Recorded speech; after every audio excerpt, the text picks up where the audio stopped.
Magandang araw sa inyo, Sir Jupiter, at sa lahat ng nakikinig ngayon dito sa Sitio Bangungot.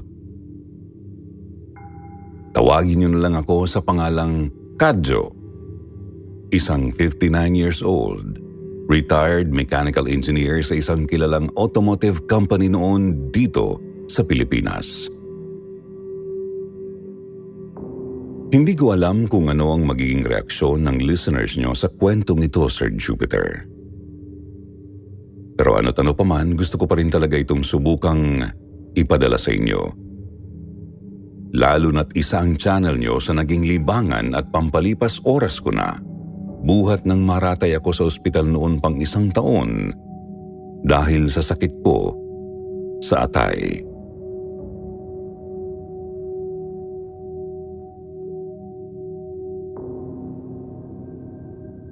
Ang kwentong ito ay nangyari sa akin nung binata pa ako.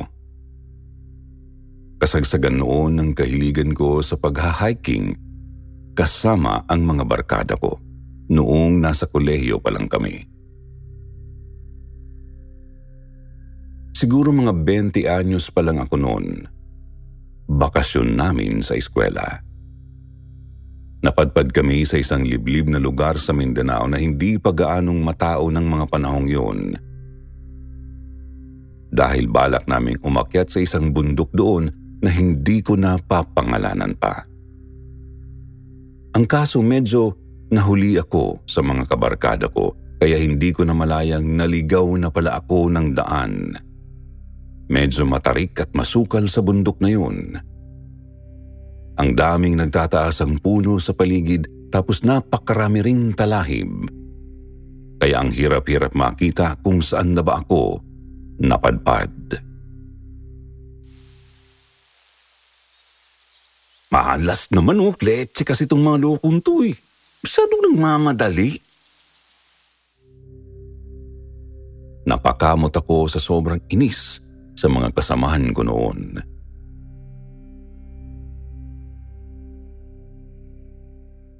Palingalinga ako sa paligid pero wala talaga akong ibang makita kundi mga naglulunti ang halaman.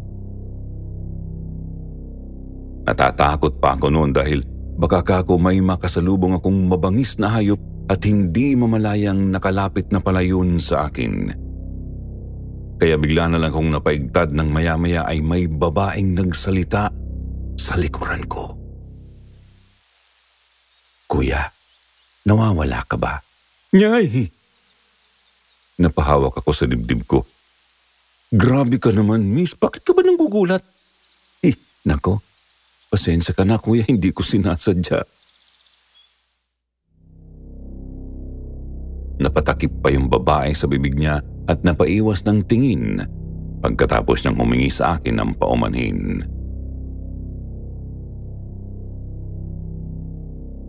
Ako naman napanganga. Napakaganda ng babaeng yun. Ang haba-haba ng buhok niya at ang puti-puti ng balat. Parang walang kagalos-galos yun. Kung ikukumpara nga sa kanya ang mga artista sa panahon ngayon, baka wala silang masabi sa ganda ng babaeng to. Kung alam niyo ang itsura ng veteranong artista na si Gloria Romero noong kabataan niya, halos magkahawig sila ng babaeng nakita ko nung araw na yun sa bundok. Ayos lang. Medyo nagulat lang ako sa iyo, miss. Ang totoo, nawawala nga ako. Naiwan kasi ako ng mga kasamahan ko eh. Nag-hiking kasi kami rito. Ganun ba? Paano yan? Dumidilim na. Delikado nang pumanaog ngayon sa bundok dahil kapag ganitong oras, saka pa lang naglalabasan yung mababangis na hayop na nakatira dito. Kung aakyat ka naman, ganun din. Tapos mahihirapan ka pa. Kasi hindi mo na gaanong makikita yung dinadaanan mo. Matarik pa naman ang daanan dito. Kumamot ulit ako sa ulo tapos pumalatak. Oo nga eh. Bahala na lang siguro.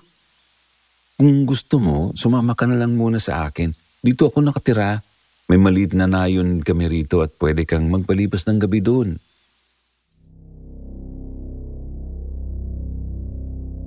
Napangisi naman ako nang sabihin yun ng babae. Siya naman, hindi ulit makatingin sa akin. Ang swerte ko naman. Naligaw lang ako, natagpuan ko na yung babaeng pinapangarap ko. Sabay banat kong ganun dun sa babae. Alam niyo na, binata kasi ako noon at dahil medyo may itsura ko. Hindi naman sa pagmamayabang, matinik din ako sa cheeks noong kabataan ko. Nakita ko ngang namula yung babae dahil sa sinabi ko eh. Ako nga pala si Kadjo, miss. Anong pangalan mo? Maria. Ako si Maria. Ang ganda ng pangalan mo. Bagay sa'yo. Hindi na ako nagpatumpik-tumpik pa ng mga sandaling yun. Siguro dahil bata pa rin ako at madali akong mauto ng magandang babae kaya agad akong sumama kay Maria papunta doon sa sinasabi niyang nayon.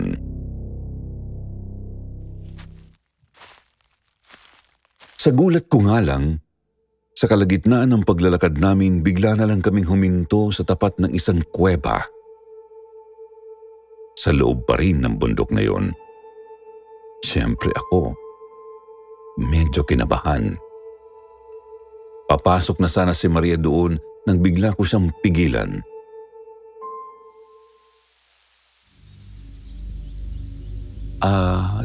Sigurado kang dyan tayo dadaan? Napakamot na naman ako sa ulo.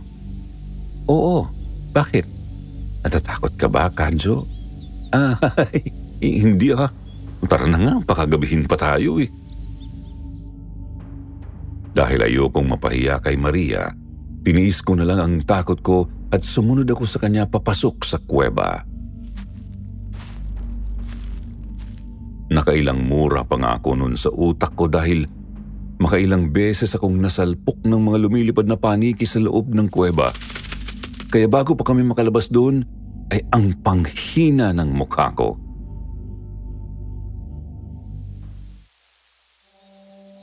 Nandito na tayo, Kadjo. Nagpalinga-linga ako sa paligid. Ang laki-laki ng lugar na yon sa labas ng kuwebang dinaanan namin. Hindi ko alam kung paanong nangyaring nagkaroon ng parang maliit na barangay doon sa loob ng bundok. Basta ang alam ko lang, manghang-mangha ako sa ganda ng lugar na yon.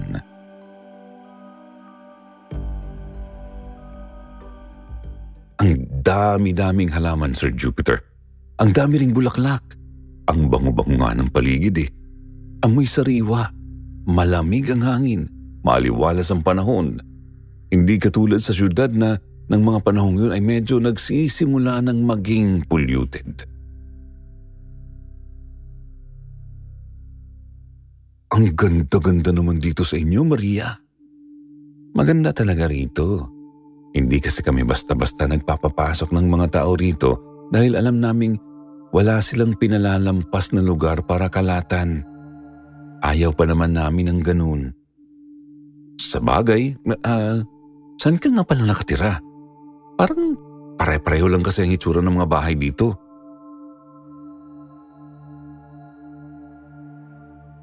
Itinuro ni Maria yung pangatlong kubo mula sa kinatatayuan namin kung saan nakita kong lumabas ang isa pang napakagandang babae.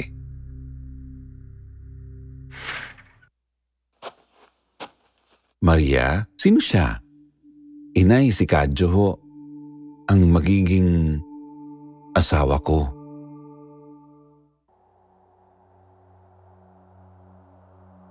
Hindi ko alam kung saan ako magugulat ng mga sandaling yon. Sa pagtawag niya ng nanay niya dun sa magandang babaeng parang kaedad ko lang naman o sa pagpapakilala niya sa akin bilang mapapangasawa niya raw. Dumagundong bigla ang dibdib ko nang makita kong biglang naningkit ang mata ng babaeng tinawag ni Maria bilang nanay niya.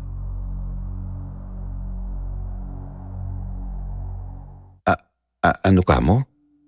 Asawa? Magiging asawa ka nga ba ng anak ko? Ha? Hindi ho. Maria, ano Anong sinasabi mo sa nanay mo? Biglang napasimangot si Maria sa tanong ko. Bakit, Kadyo? Nagbago na ba agad ang isip mo? Di ba, sabi mo sa akin kanina ako ang babaeng pinapangarap mo? Para na siyang iiyak habang sinasabi sa akin yon. Lalo pa akong natakot nang maya-maya naglapitan na rin yung iba pang tao sa lugar na yon. At isa pang nakapagtatakang, puro sila babae. Wala man lang akong nakitang lalaki dun sa nayong yun.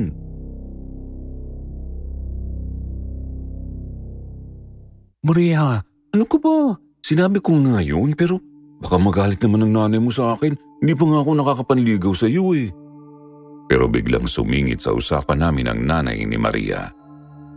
Yun lang ba ang inaalala mo, iho? Huwag ka magalala. Handa akong ibigay sa iyo ang kamay ng anak ko. Basta ipangako mong hindi mo siya sasaktan. Ho? Talaga ho? Tumango yung nanay ni Maria bilang sagot sa tanong ko. Kung gusto mo, pag-uwi mo sa inyo, isama mo na siya. Dumalaw-dalaw na lang kayo rito at bigyan niyo agad ako ng apo. Para akong matatae habang pabaling-baling ako sa higaan ng gabing yon, katabi ko si Maria sa isang papag sa loob ng isang bakanting kubo kaya hindi ako mapakali. Nasanay ako na sa bawat probinsyang pinupuntahan namin ng mga panahong yun ay puro konserbatibo pa ang mga babae. Lalo na ang matatanda. Pero doon sa nayon ni na Maria, sobrang kakaiba ang patakaran. Sobrang kaba ko nga sa maniwala kayo sa hindi. Kahit anong gawing pang-aakit sa akin ni Maria ng gabing yun, ay walang nangyari sa aming dalawa. Hindi ko siya ginalaw, pero nakapag-desisyon naman akong isama na lang siya pauwi. Total ay maganda naman kako siya at siguradong kaiinggitan ako ng mga barkada ko kapag nalaman nilang nobya ko siya. Hindi nga ako nagkamali. Halos maglumuhod ang mga barkada ko noon para lang malaman kung saan ko raw nakilala si Maria. Siyempre hindi ko sinabi kung saan siya eksaktong nakilala. Inggit na inggit ang mga loko, lalo na nang malaman nilang ibabahay ko na si Maria pag uwi namin ng Maynila. Pero kung ganun ang reaksyon ng mga kabarkada ko, iba naman ang naging reaksyon ng nanay ko. Galit na galit siya dahil sa pag-aasawa ko raw ng maaga kaya napilitan na lang akong itira sa iba, si Maria.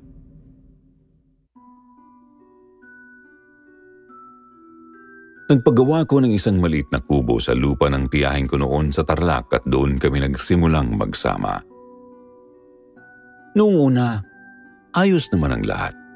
Siyempre dahil bago pa lang kami, ang soyo-soyo pa namin. Puro lambingan, kilig, hanggang sa umabot na ng halos kalahating taon ang pagsasama natin.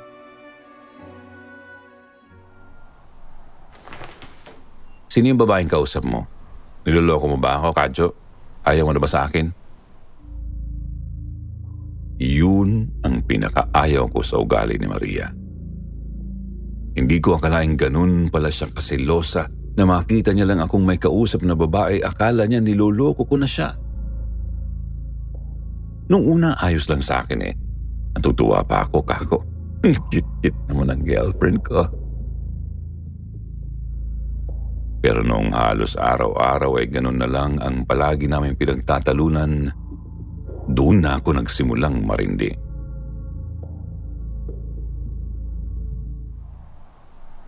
Ayan ka na naman, Maria.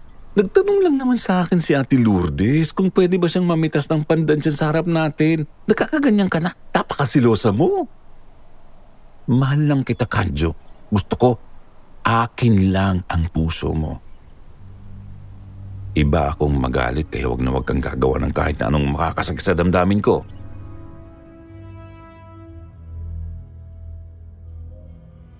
Palaging ganoon ang sinasabi niya.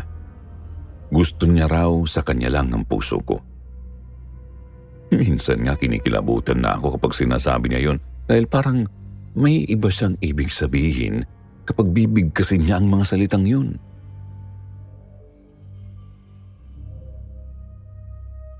Sa tuwing nagseselos si Maria, para siyang nagiging ibang tao. Para siyang nawawala sa sarili. Sa madaling salita, para siyang baliw. Daig niya pang nasisiraan ng ulo. Yun ang dahilan, kaya lumayo ang loob ko sa kanya. Halos ayaw ko na ngang umuwi noon galing sa trabaho dahil ng mga panahong yun ay huminto rin ako sa pag-aaral para lang mabuhay kaming dalawa.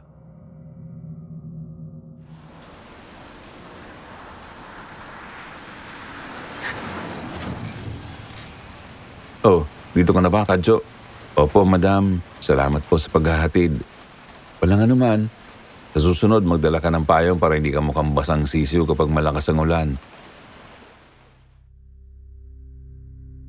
Nagkatawanan kami ng boss ko matapos niya akong hihatid noon sa tapat mismo ng tinitirhan namin ni Maria. Ang lakas-lakas kasi ng ulan at nadaanan ako ng asawa ng may-ari ng talyer na pinagtatrabuhan ko noon bilang mekaniko. Kaya inihatid na lang niya ako pauwi. Mabait kasi ang boss kong yun.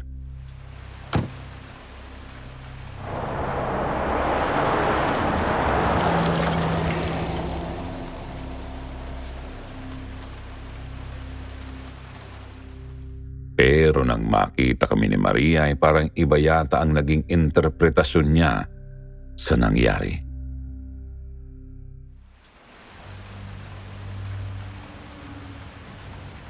Sino ang babae yan, Kadyo?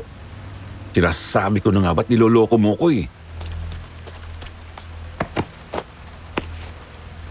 Bigla ba namang sinugod ni Maria ang bus ko tapos ay sinabunutan niya ito? Ano ba yan? Pagsabihan mo nga yung asawa mo, Kadyo ha? Paraning yata yan eh. Pasensya na ho kayong madam. Ngayon tuliling ho itong asawa ko eh. Pahiyang-pahiya ako nun. Mabuti na lang hindi ako sinisante ng bus ko. Galit na galit ako kay Maria. Kaya naman pagpasok namin noon sa bahay ay napagsalitaan ko talaga siya ng masasakit. Baliw ka talaga eh, no? Hindi ko na kaya yung utak mo, grabe ka na eh. Sana pala hindi na lang kita kinuha dun sa nanay mo. Sana hindi na lang kita nakilala, buwisit ka. Halos hindi matapos sa kaiiyak si Maria ng gabing yun. Naaawa naman ako sa kanya dahil kahit pa paano ho ay napamahal na talaga siya sa akin. Pero talagang tiniis ko siya ng araw na yun para sana turuan lang siya ng leksyon. Hindi ako natulog sa tabi niya. Doon ako natulog sa salas para ipakitang galit talaga ako.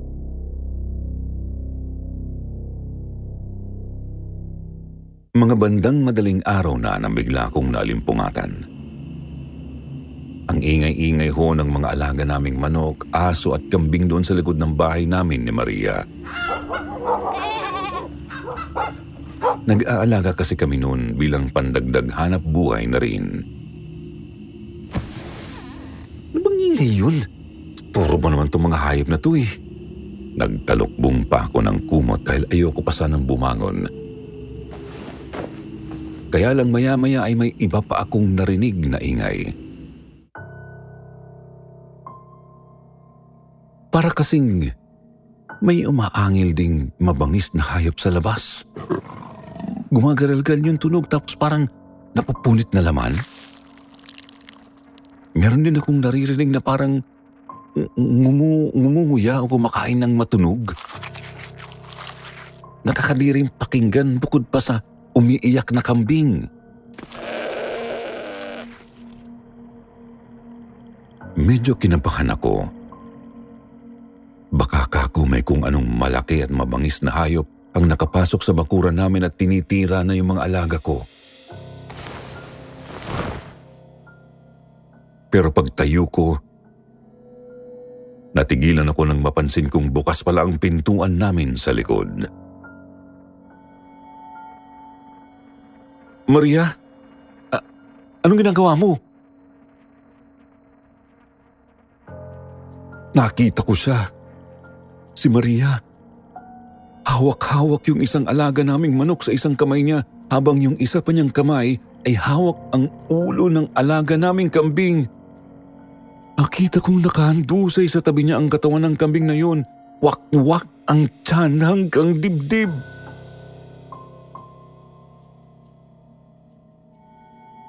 Biglang humarap sa akin si Maria.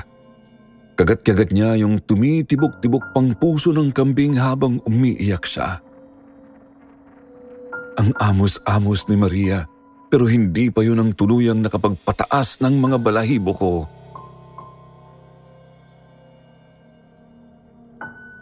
Kitang-kita ko, Sir Jupiter, yung paa ni Maria. Biglang lumaki. Tinubuan ng napakahaba at napakatutulis na kuko. Parang paa ng agilang pandagit.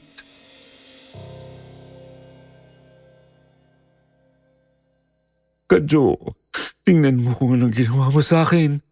Sabi ko naman kasi sa'yo, wag mo akong sasaktan, hindi ba? Dapat sa akin lang ang puso mo. Sobrang kilabot ang naramdaman ko noon. Para akong nananaginip ng gising. Takot na takot ako sa nakikita kong hitsura ni Maria na kung dati ay mukha siyang diwata sa paningin ko, ngayon ay mukha na siyang halimaw.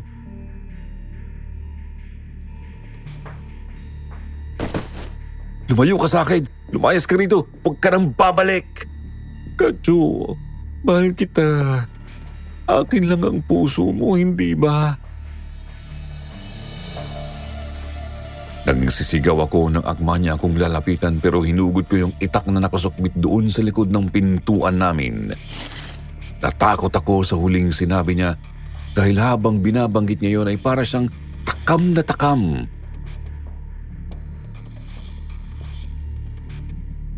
Lumayas ka! Lumayas ka rito! Wag na wag ka nang pabalik dahil papatayin kita! Pagkatapos ay iwinasiwas ko yung itak sa harap niya at parang natakot naman doon si Maria.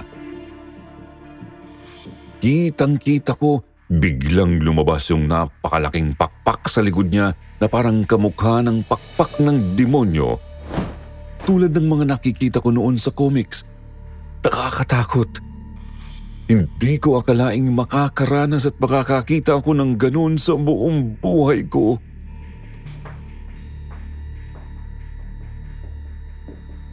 Lumipad palayo si Maria, Sir Jupiter. At simula nun, di ko na siya nakita pa ulit.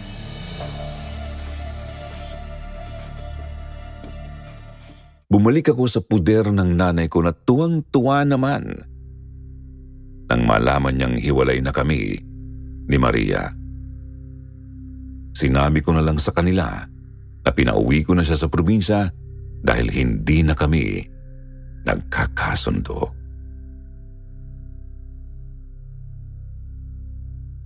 May isa kong napagkwentuhan ng karanasan kong ito at sinabi niya sa aking si Maria daw ay isang uri ng diwatang nagiging aswang kapag nabigo sa pag-ibig. Hindi nga lang daw niya matukoy kung ano ang tawag sa kanila.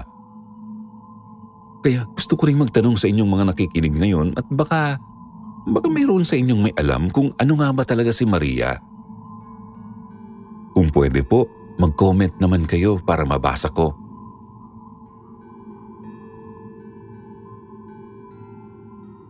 Samantala, pagkatapos ng lahat ng nangyaring yun ay sinubukan kong mabuhay ulit ng normal. Bumalik ho ako sa pag-aaral. Siguro mga 3 taon din ang nakalipas nang magkaroon ulit ako ng nobya. Dahil na-trauma ako sa naranasan ko kay Maria sa pagkakataong ito, seryoso na talaga ako. Si Carmen o Mengay kung tawagin ko siya noon. Siya ang babaeng pinaka nagparamdam sa akin ng totoong pagmamahal. Kaya naman siya rin ang babaeng inalok ko ng kasal pagkatapos ng 5 taon naming pagiging magnobyo at nobya. Si Carmen na yata ang pinakamabait na babaeng nakilala ko sa lahat. Hindi siya kasing ganda ni Maria pero masasabi kong siya yung tipo ng babaeng hindi mo nagugustuhing pakawalan pa.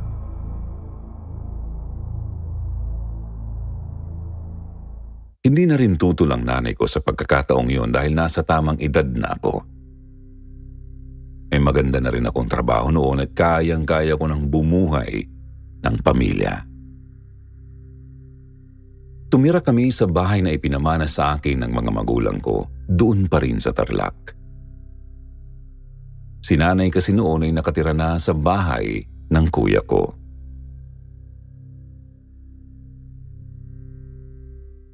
Siguro mga wala pa hong 1 taon kaming nagsasama ni Carmen nang mabuntis ko siya. Tuwang-tuwa ako noon. Halos ayoko na nga siyang iwan kapag papasok ako sa trabaho. Hanggang isang araw, nangyari ang pinakamasakit na yatang trahedya sa buhay ko.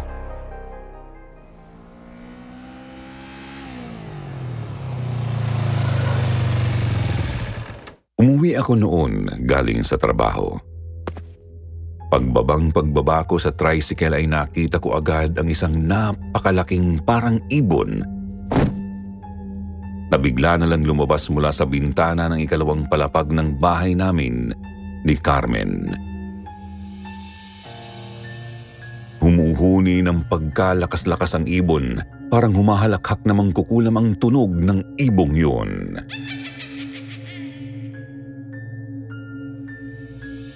Agad akong kinabahan.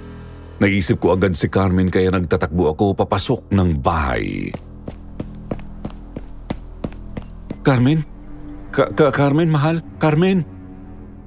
Tawag ako ng tawag sa asawa ko pero walang sumasagot.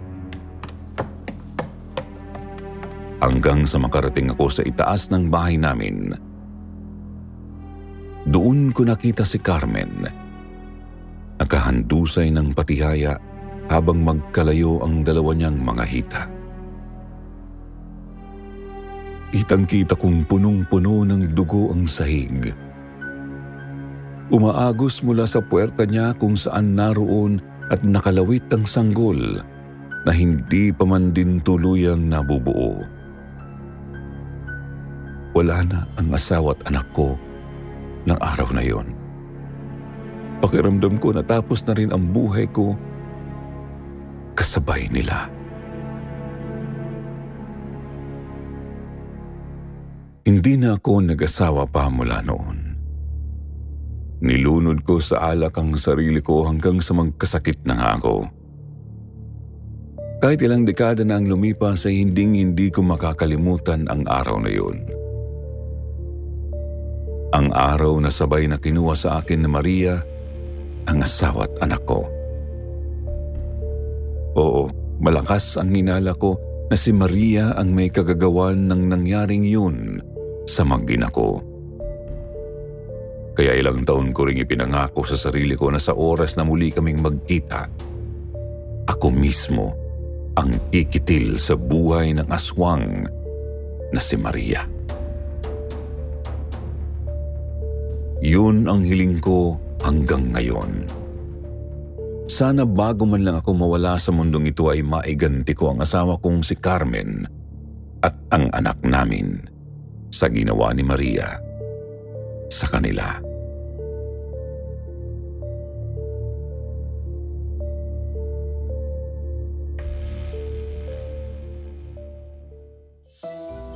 Mag-shoutout naman tayo ngayon. Shoutout to Cheche Gentiles, Mayumi Makisig, Akizen, Mukairish, Vinsons Camarines Norte, Elmer Ibanez Jr., Lola Emil, RPN LBZD, Rhea Khan, Danep B 3002, Lani Gagarin.